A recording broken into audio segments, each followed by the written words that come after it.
అధికారంలో ఉండి అధికార పార్టీ వాళ్ళు ధర్నా చేయటం ఎక్కడైనా మనం చూసామా? కానీ ఏపీలోనే చూస్తున్నాం మనం. ప్రభుత్వాన్ని ప్రశ్నిస్తుంటారు ప్రజలు, ప్రతిపక్షాలు, ప్రతి ఒక్క పౌరుడు కూడా ప్రభుత్వం తప్పు చేస్తే ప్రశ్నిస్తారు. అది సహజం. ప్రశ్నించిన వాళ్ళకి సమాధానం చెప్పటం ప్రభుత్వం యొక్క నైతిక బాధ్యత. అలా కాకుండా ప్రశ్నిస్తున్నారని చెప్పి రోడ్లలో ధర్నా చేస్తుంటే అది ప్రజాస్వామ్య విరుద్ధం. ప్రజాస్వామ్యాన్ని కూనీ చేస్తూ శాంతి భద్రతలకు విఘాతం కలిగించటం. పరిపాలిస్తున్నది మీరు. ఆరోపణలు ఏదైతే వస్తాయో సమాధానం చెప్పవలసింది మీరు. అలా కాకుండా ధర్నాలు చేస్తాం, ర్యాలీలు చేస్తాం, ప్రశ్నించిన వాళ్ళపై అనగదొక్కే ప్రయత్నం చేస్తాం అంటే అది ఖచ్చితంగా చట్ట విరుద్ధం. చట్టాల గురించి ఈ ముఖ్యమంత్రికి తెలియట్లేదు. ప్రజాస్వామ్యంలో చట్టాల గురించి ఈ ముఖ్యమంత్రికి తెలియట్లేదు. ఈ ముఖ్యమంత్రి గారి పాలన పైన, ఈ పార్టీని నడుపుతున్న వ్యక్తి పైన వీళ్ళు ఏం చేస్తున్నారో న్యాయస్థానాల ముందు ఖచ్చితంగా పెట్టచ్చు. ఒక్కసారి వీడియో చూపిస్తాను. అధికారంలో ఉండి ధర్నా చేస్తున్న తెలుగుదేశం పార్టీ నాయకులు, కూటమి నాయకులు ఏం చేస్తున్నారో ఒకసారి చూడండి. ఎందుకు ధర్నా చేస్తున్నారో మళ్ళీ మనం విశ్లేషించుకుందాం.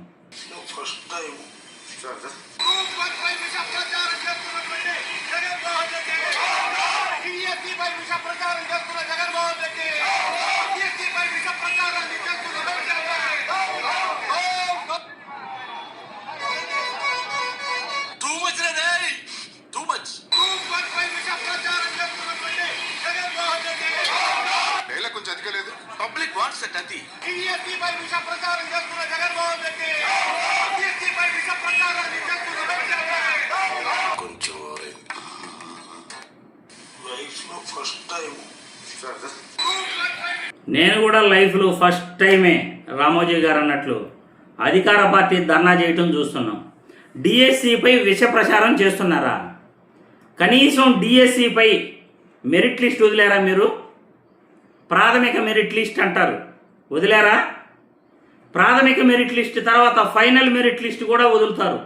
తప్పులను సవరించుకుని కరెక్షన్ చేసిన తర్వాత ఫైనల్ మెరిట్ లిస్ట్ వదులుతారు. పోనీ ఫైనల్ మెరిట్ లిస్ట్ వదిలేరా మీరు? పోనీ సెలెక్టెడ్ లిస్ట్ అయినా వదిలేరా మీరు? చూపించండి ఆధారాలు ఉంటే మీ దగ్గర. స్పోర్ట్స్ కోటాలో ఏ ఉద్యోగం ఇచ్చారో చూపించగలరా? ఎవరెవరికి ఏ పోస్టులు మెరిట్ ప్రకారం ఇచ్చారో చూపించగలరా? ఫస్ట్ ర్యాంక్ వచ్చిన వ్యక్తి ఎందుకు జాయిన్ కాలేదు మీరు ఆధారాలు చూపించగలరా? ప్రతిపక్షాలు, ప్రజలు ప్రభుత్వాన్ని ప్రశ్నిస్తాయి. అది వాళ్ళ హక్కు. ప్రభుత్వం ఏదైనా తప్పులు చేస్తే ఖచ్చితంగా ప్రభుత్వాన్ని ప్రశ్నిస్తాయి. వాళ్ళకి సమాధానం చెప్పాల్సిన బాధ్యత ప్రభుత్వానిది. అలా కాకుండా మేము ధర్నాలు చేస్తాం, మాపై విష ప్రచారం చేస్తున్నారు అని మీ పార్టీ నాయకులను రోడ్లపైకి పంపిస్తే అది శాంతి భద్రతలకు విఘాతం కలిగించటం. అధికారంలో ఉండి అధికార పార్టీ రోడ్లపైన ధర్నాలు చేస్తే అది ప్రజాస్వామ్యానికి విఘాతం, చట్టాలను ఉల్లంఘించటం. అధికార పార్టీ నాయకులు రోడ్లపైకి రావటం అంటే అది చట్టాలను ఉల్లంఘించటమే. సమాధానం చెప్పండి. మీరు ఏం తప్పు జరిగిందో వాళ్ళు ఏం అడుగుతున్నారు, మీరు ఏం చెబుతున్నారు?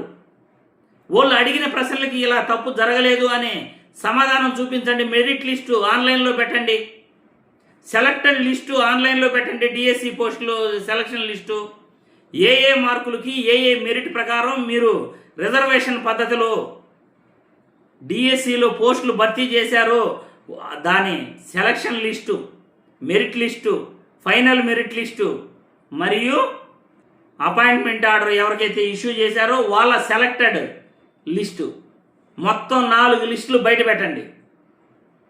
బయట పెట్టి ఎంతమంది అప్లై చేశారో ఒక లిస్టు, మెరిట్ లిస్టు, ప్రాథమిక merit list, final merit list 3, తర్వాత సెలెక్టెడ్ క్యాండిడేట్స్ ఎవరైతే ఉద్యోగంలో జాయిన్ అయ్యారో వాళ్ళ లిస్టు, మెరిట్ అండ్ రిజర్వేషన్ ప్రకారం మీరు ఎలా ఉద్యోగాలు భర్తీ చేశారో ఆ లిస్టులు ఆన్లైన్లో పెట్టండి.